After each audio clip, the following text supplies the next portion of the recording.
भारत का कानून आंख खोलने वाला है। ये आंख बंद करके न्याय नहीं हो सकता है। महाराज जी, मुझे लगता है इसमें सारी बातें आ गई। ये पद्धति हमारी है ही नहीं कि शब्दों की चाशनी से चाय जिसको चाय जो चटा दो। शब्दों की चाशनी क्या होती? अंदर की पवित्रता होना चाहिए, पंचों का न्याय होना चाहिए। हमारी हजारों साल पुरानी पद्धतियां जिसके आधार पर आप तो बनारस में राजा हरिश्चंद्र से लगा करके विक्रमादित्य काल तक का क्या हमारी संस्कृति और क्या हमारा इतिहास है। और जब ये मैं बात कर रहा हूं तो हम तो विश्व हिंदू परिषद के बैनर तले बात कर रहे हैं। और विश्व हिंदू परिषद ने जब ये अभी अलग अलग विषय आए, मैं दोहराऊंगा तो नहीं, लेकिन ये निश्चित रूप से माननीय प्रधानमंत्री जी को धन्यवाद देना पड़ेगा। इंदौर की इसी हाई कोर्ट का एक फैसला साहबानो प्रकरण करके जब जाता है 40 साल पहले, और उस फैसले को सुप्रीम कोर्ट भी कहती कि हाँ ये सही है, लेकिन तथाकथित कांग्रेस के नेताओं ने तुष्टीकरण के कारण से कोर्ट की बात करते, न्यायालय की बात करते, संविधान की बात करते, लेकिन मुस्लिम बहन के अपने हक की लड़ाई को अन्याय के रूप में लागू करने का पाप किसी ने किया है तो कांग्रेस पार्टी और तत्कालीन प्रधानमंत्री राजीव गांधी के सिर माथे पे। और हमें इस बात का गर्व है, ये दौर तो वाकई 21 शताब्दी का दौर चल रहा है। एक एक करके कितने प्रकार से निर्णय आ रहे हैं। 40 साल पुराना वो कलंक भी धोने का काम अगर उसी पार्लियामेंट ने किया है, और उसी के साथ साथ वो हमारा भगवान श्री राम का धाम और वो सरयू का किनारा, कितनी बार हम सबको गालियां देते थे, क्या क्या नहीं बोलते थे। अरे ये राम के नाम पे दंगे कराएंगे, देश में ये हो जाएगा, वो हो जाएगा। वो सारा वितंडावाद को साफ करते हुए हमारी विश्व हिंदू परिषद की पवित्र भावना के बलबूते पर समूचे देश ने न केवल सुप्रीम कोर्ट के निर्णय को लागू किया, बल्कि धूमधाम से भगवान का गर्भगृह में प्रतिष्ठित हमने वो अवसर देखा। वो आनंद के लिए महाराज जी गवाह है। पूरा मंच इस मामले में मैं आपके माध्यम से समूची विश्व हिंदू परिषद और पूरे देश को और न्यायालयों को धन्यवाद देना चाहूंगा।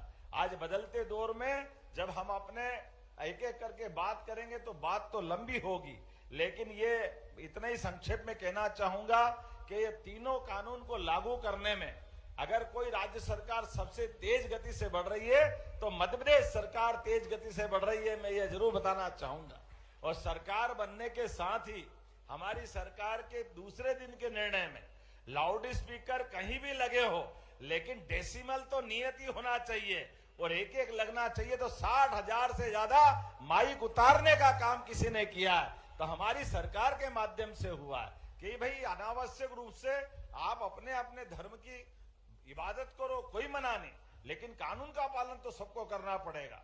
अपने राज्य के अंदर खुले में मांस बेचना और जिस प्रकार से फूड सेफ्टी नियम है, उस फूड सेफ्टी नियम का पालन करना हम सबके लिए आवश्यक है। क्यों कोई विशेष नहीं लोग नहीं करेंगे, सबको करना चाहिए। मैं माननीय अध्यक्ष जी बताना चाहूंगा, हमारे राज्य में समान रूप से इस कानून को लागू कराने के लिए सबसे तेज गति से कार्रवाई की है। और ये जो आपने कुछ शब्द बोले हैं, लव जिहाद और क्या क्या है, इसी राज्य के अंदर यहाँ मछली मगर सबके ठिकाने लगाए गए अपनी सरकार के माध्यम से। बड़ी बड़ी हवेलियों के बड़े बड़े लोगों के लिए कानून सबके लिए बराबर है। कानून की निगाह में कोई बड़ा छोटा नहीं, कोई के लिए इस राज्य के अंदर इस प्रकार की गलत बातों को करने की किसी को छूट नहीं रहेगी। आज के इस अवसर पर चूंकि लीगल सेल के माध्यम से, और वैसे तो आपने विषय निकाला, हमारे लिए तो आनंद की बात है जब विश्वनाथ भगवान आनंद से हमारे लिए अलग प्रकार का अवसर दे रहे हैं। बाबा महाकाल का महालोक का आनंद आ गया है और भगवान राम आनंद से मुस्कुरा रहे हैं, तो कृष्ण कन्हैया क्यों वंचित होना चाहिए। जमुना जी का कृष्ण कन्हैया, वहां तो आनंद आना ही चाहिए। हमारे लिए तो सौभाग्य की बात है, हमारे लिए वो अवसर और ये प्रतीक्षा है। निश्चित रूप से कानून सम्मत तरीके से हमारी आप सबकी आंखों के सामने कृष्ण कन्हैया भी मुस्कुराएंगे और मथुरा में आनंद छाएगा। नंद घर आनंद भयो, जय कन्हैया।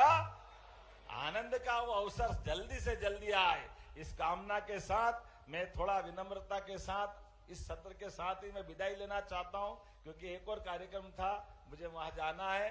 लेकिन आपकी इस आज के दिन भर के विचार विमर्श के इस कार्यक्रम में आप जो मार्गदर्शन करेंगे, मध्य प्रदेश सरकार कदम से कदम मिला करके सब भावनाओं के साथ, कानून मंत्री जी यहाँ मौजूद हैं और हम और आप मिलकर के जैसा जैसा हम सब तय करेंगे, यहाँ की सरकार आपके साथ कदम मिला के चलने के लिए तैयार है। मेरी अपनी ओर से प्रेम से सभी को नमस्कार करते हुए एक बार मेरे साथ बोले महाकाल महाराज की बहुत बहुत धन्यवाद।